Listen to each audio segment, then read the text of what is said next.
Hinoldap, dinukot at sinuntok pa ang isang senior citizen sa Tondo sa Maynila habang pauwi matapos mamalengke.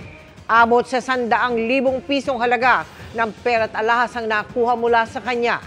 Ang nahuli kam na pambibiktima sa pagtutok ni Jomer Apresto. Pauwi na sana sa kanilang bahay ang 77 years old na si Lola Minerva sa Tondo, Maynila matapos siyang mamalengke noong linggo ng umaga.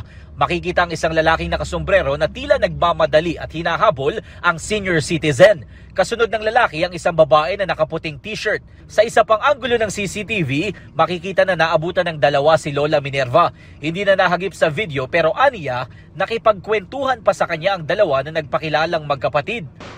Pinulungan ako. Sabi niya, Nanay, humahanap kami ka ng mabiling bahay. Kabababa ko lang, galing ako sa barko eh. Ipakikilala ko kasi yung bago kong misis, yung asawa ko. Asa makako? Dinalay ka sa bandarine, alika na ika. Makalipas ang ilang minuto, napapayag ng mga salarin ang biktima na sumama sa kanila.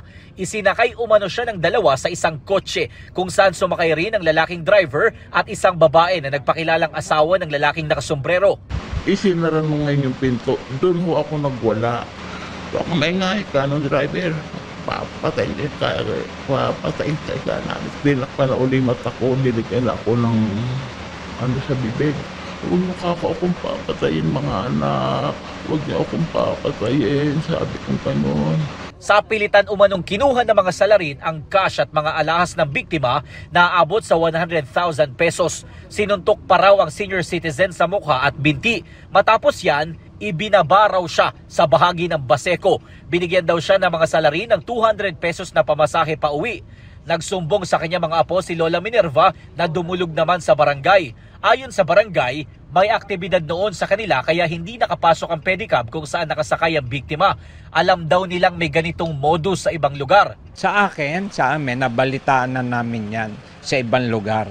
Nakaraniwang binibiktima yung mga matatanda na namamalengke. Inayos na po yan ng kapulisan.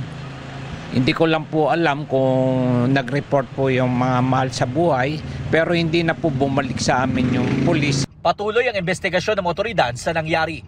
Para sa GMA Integrated News, Jomer Apresto nakatutok 24 oras.